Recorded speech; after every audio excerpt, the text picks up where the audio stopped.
Thank you so much. It's an honor and a privilege to be here. I'm so grateful to have found Codependence Anonymous. I was a broken soul before I came in here, and step one was such a relief to know that I didn't have to, I wasn't the general manager of the universe. I could take a deep breath and realize that, I can go with the flow of life instead of fight life. And a little bit about my history and what brought me into step one is, I grew up in an alcoholic home. In fact, both my parents died of their addictions. I've lost my mother 2 years ago and my father about 8 years ago. So I come from, deep lines of addiction on both sides of my family. I grew up in untreated alcoholism. My parents kind of fiddled a little bit with the 12-step program. My father got sober for a while and then relapsed and then finally died of alcoholism. And my mother also, she was in other 12-step programs, but never really fully embraced it and died of her disease as well. So I find like it's just an incredible experience to have been touched by the 12 steps and to have my heart be open to a new way of life, because growing up in an alcoholic home, we didn't talk, trust, or feel. And, my mother was having an affair with the next door neighbor, and my father was working, well into the night, oftentimes didn't come home at night. I mean, I had a tremendous amount of abuse and neglect and abandonment in my family of origin.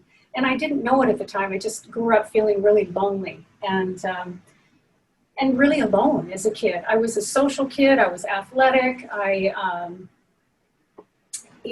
Everybody on the outside would have thought, my life was just really tempered well and I was well balanced. But really on the inside, it was full of turmoil and full of sadness. I didn't know what to do with my sadness. I didn't know what to do with my anger. I didn't know what to do with my reaction to what was happening in my family of origin. And so it's taken a long time to tease all that out. It's taking outside, gotten outside help. I've done a lot of work on myself, gotten a lot of help inside and outside these rooms, and I'm so grateful. With step one, it's just like, it's such a beautiful step. And I've heard in other literature that it's the only step that I can do perfectly. Like that I can admit that I'm powerless over others. People, places, things, and situations I like to extend it to believe that that's true for me. But the beautiful thing about being in Coda and being in recovery and having these 12 steps is that I have the ability now as an adult to change me and my response. Like that's the hope. But I didn't know that as a kid. I had no idea that, I was a victim to abuse and neglect and abandonment and enmeshment. I mean, in my family of origin, there weren't boundaries. I remember sleeping in my bedroom. My mother would just burst in the bedroom. She wouldn't knock. She would just come in the door like it was her bedroom. So that's just a very small example of many examples I can give about lack of boundaries in my family. So when I started getting help for my codependence, my mentor said, Cynthia, if you can learn to get boundaries on board, you can recover from codependence. She's a beautiful example of codependent recovery. She's actually written quite a few books and has developed a treatment model that many people recover from. But I was under her tutorial for a while and really have appreciated what she's gifted to me in terms of what I need to do to recover from codependence. But I grew up, when it says in the literature about emptiness of my child and that it's the most deeply rooted compulsive behavior, and that I used others to garner my own sense of self-worth and well-being and value. I mean, I totally identify with that. I identify with the literature through and through, that it really matches how I felt on the inside. And I belonged to other 12-step programs, and there's nothing that has addressed my codependence like codependence. Was Al-Anon for a while, but I really felt like I needed to turn the corner and embrace Codependence Anonymous. So 10 years ago, actually, is when I went to my first Coda meeting. And it just made sense to me, and it started out like, oh my God, this is what I've been looking for. I really need this. And through all my family of origin upbringing and you know, the dysfunction that I learned, which I just call these, when it talks about the 5 different patterns and denial and compliance and I can't think of this right now, I'm just writing down here. Yeah, low self-esteem, control, and avoidance, those patterns, to me, they just represent my maladaptive way of trying to deal with life. This showed me that I can actually talk about my feelings, and I could actually own them, and I could have them, and they belonged to me, and I had a sense of identity, because that isn't the way I was raised. You know, I was raised to deny that and shove it under the rug and not talk about it and avoid it. And at 10 years old, I was walking out the door with my suitcase and telling my mother goodbye, because I could not stand living under the roof that I grew up in. Now, everybody in my neighborhood would have said, you know, Cynthia, she's a good student, she's a good athlete, she's involved in student government, she's like the perfect child. But I was dying on the inside. Like I was dead. If I wasn't dying, I felt dead. And I grew up in a family of origin where we had the perfect white picket fence. You know, I grew up in a cul-de-sac in Southern California. I live in Mexico today, Mexico actually and the US, but I mean, you know, it had the perfect dressing of being, you know, this well-balanced family. Inside it was chaos. I mean, my father was slowly succumbing to the disease of alcoholism. There was violence. It wasn't a safe home when he was drunk, because he was often in a blackout. So you know, all that trauma and all that abuse was unmanageable for me, and I didn't have any place to go with that, except to pick up my own addictions. I didn't know any better. So I picked up my own addictions, and I took those to an extent in my life where I needed to get help, and I got help for them. And so from those, I mean, two other 12-step fellowships, from those diseases being arrested and taking care of those, I was able to discover underneath all that my codependence and what I needed to do to treat that. And it gives me a lot of hope to understand that codependence is just like any other illness. It's a disease, right? And if it doesn't get treated, it gets worse. And then I finally die of it. And the definition of a disease for me is that it's biological in nature, it has clear signs and symptoms, and it has a predictable course and outcome. And that is exactly what was going to happen to me, is I was eventually going to become so sick that I would internalize my codependence, and I would probably die of cancer or some other thing, or I don't know what was going to happen, but I really needed to pick up these 12 steps and apply them to my relationships. And so I found great relief in coming to the first step and realizing that I'm powerless over others and my life is unmanageable. And like I said before, extending that to people, places, things, and situations. And, you know, I felt very trapped in my family of origin. I felt very sad. I wanted out. I wanted a way that I could actually connect and communicate with others, and I didn't know how to do that. I felt very alone. Yeah, there was just deep, deep sadness. And I carried that sadness with me for most of my life until I found Coda. And I'm grateful now that I can talk about my feelings. I can be myself. I have the freedom to enjoy myself and my relationships with other people. I found an incredible amount of hope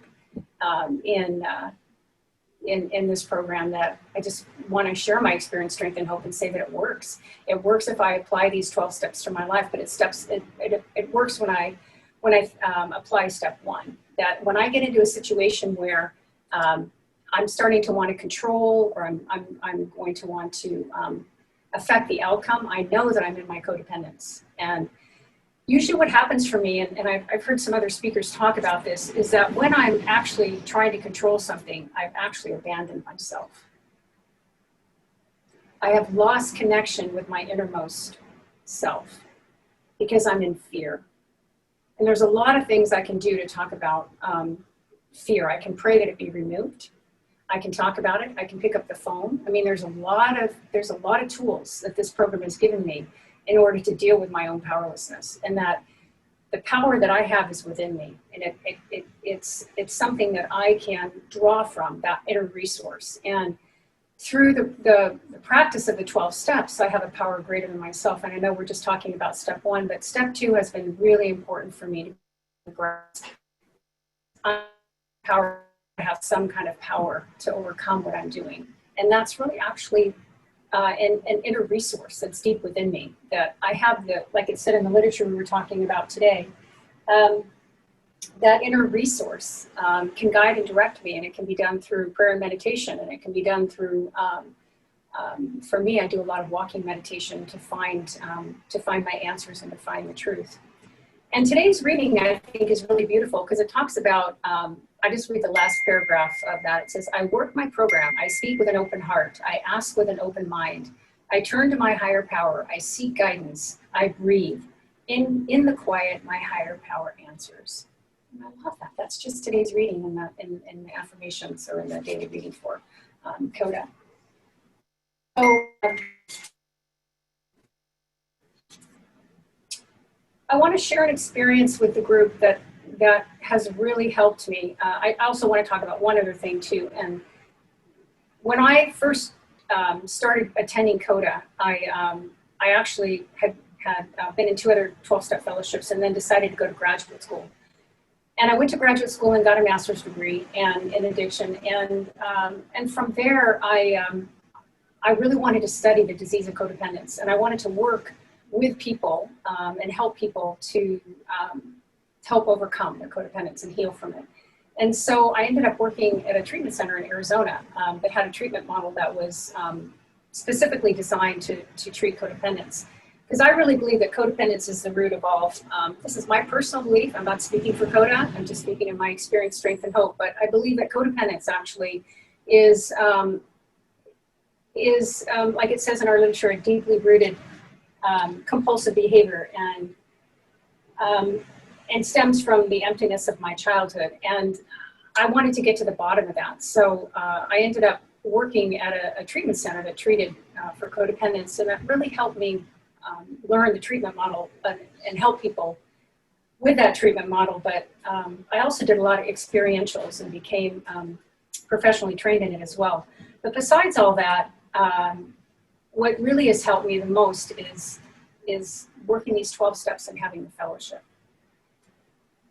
And I have found a lot of hope with connection with all of you, and I've really, really enjoyed this events committee and being a part of. But it's come, the sense of recovery that I have felt and experienced in Coda has come from the 12 steps, the 12 traditions, the 12 concepts, having a sponsor, having a service position, and being willing to be open to change, and being willing not to live in denial of my powerlessness over people, places, things, and situations, and embracing this recovery with an open heart, and being willing to grieve the losses of my childhood.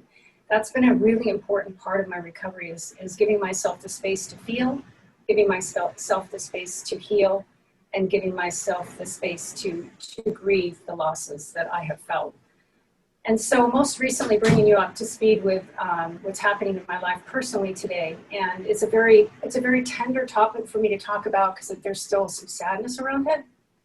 And if I cry, it's just because it's still there and I need to do it. I need to talk about it. But so I married a French-Canadian man and moved to Canada. And he was sober from drugs and alcohol for 22 years. And when we moved here to Mexico, he decided he was going to drink. And now I'm no longer married. And I've just had to go through this incredible process of detaching and letting another person have his journey. And what's really helped me and given me a tremendous amount of support is Coda. And just pouring my heart and my soul into being of service, understanding the disease of alcoholism, knowing that it's a relapsing disease often with people. And you know, the amount of compassion that has come by being able to embrace going through the experience of the loss of my marriage has given me, like, just to go through the detachment process and not to try to control, because I did everything possible to try to control his addiction. and nothing worked. The only thing that worked for me was letting go. And to get to that point of letting go has been a deep, like, internal process of experiencing the grief and letting that process happen, like letting this person go, who I myself was happily married to. And I still today, like, you know, going through the process of a divorce and being completely not going into any of my addictions, you know, and feeling all my feelings and having the support of Coda. Like, that's what this life is all about for me. This life is about living life and experiencing life and being able to embrace the idea, you know, the deaths and, you know, the births and like just life. Like, this is where I want to be. I want to be in the middle of life. And when I was growing up as a kid, I was on the outside, but now I get to actually embrace it and experience it. And I get to experience it by embracing step one, that I'm powerless over anything outside of myself, people, places, things, and situations. And I have no more control over anybody else's illness and the progression of that illness than I did my father. And when, you know, I haven't shared in the group, but I'll share this on a group level, that, you know, I went to visit my father in 2012. And it was during Father's Day week. And I was so excited to see him. I hadn't seen him for a while. And I walk in and he gives me a big hug. And we sit down and talk. And I sleep. And then the next day we have a really nice lunch together and we talk. And I made him his final meal, and I didn't know it, but I asked him if he would drink while I was there, and he said, sure. And in the night, he picked up a drink. And he fell that night, hit his head, and I found him dead on the garage floor the next morning. And I know that, you know, that I'm powerless over too. I'm powerless over other people's addictions, you know. I mean, I just saw my father, who I had a good relationship with, even though there was a lot of abandonment and neglect, there was just a tremendous amount of forgiveness that I had over that with him. And we had a really respectful and loving relationship. But, you know, when my then husband relapsed, it was the same thing. I was catapulted back into my childhood and feeling those same losses with my dad, seeing him on the garage floor, you know, just dead because he had died in the night of a subdermal hematoma. And it's the same thing, you know, with this experience with my marriage. And knowing that, you know, I don't have control. I absolutely don't have control. But I know in my heart that there is a divine plan. And my recovery is based on that divine plan. My recovery is dependent upon my ability to be accepting of all things as they are. And to live in that acceptance. And let me tell you, some days are better than others, but I tell you, I have so much more peace. When we were reading this today, you know, just our reading on step one, there was just a sense of peace that was coming over me, just a sense of acceptance that this is step one. This is like the only step I can do perfectly. If I can embrace this, if I can accept my powerlessness and that I don't have control over circumstances or people, you know, outside of myself, that gives me an incredible amount of freedom and joy of knowing what's going to happen next. I can sit and wait. What does my higher power have for me in this life, in this next moment, you know? And when Christina asked me to share on the committee, it was like, oh, I love step one. I absolutely love step one. I mean, I can rest in step one. I don't have to manage anything. I don't have to control anything. I can just be a part of it, right? Be a part of that. And so let's see, what time is it? I haven't checked my time yet. I've got a few more minutes. I think, you know, that is really, I don't want to just take up more time just to take up more time. But I just want to thank you so much for allowing me to share my experience, strength, and hope on step one. I absolutely love step one. It's a step that I'm in every single day, especially as circumstances change in life. And I can tell you what's really helped me, though, in Coda is that phone, picking up the phone when I'm in a moment where I need to talk to somebody or I need to grieve something. I was actually making an outreach call a couple of days ago, or it was maybe even yesterday, and I was just feeling some grief about something, and I picked up the phone and called, because I pick up the phone a lot, and it's just like it all came out. Like I started to cry, and there was just, you know, stuff, an experience I had, and I was feeling something. It's like, that's what little girls and boys do, you know, when it hurts, they cry, and then they get over it, and they pick themselves up, and they move on. Like that, I remember doing that as a kid. But instead of, oh no, you shouldn't feel that way, you know. And so, you know, interfacing with my feelings on a daily basis has been quite a joy, and getting to know myself. And I think that's what the steps are all about, is getting to know who I am, especially steps 4 through 7. But steps 1 through 3 are my relationship with the power greater than myself. And yeah, I had another thought that I was going to share, but it just was fleeting. So I think I'll end my share with that. And thank you so much for listening. It's been a joy to be of service today on step 1, and to all of you.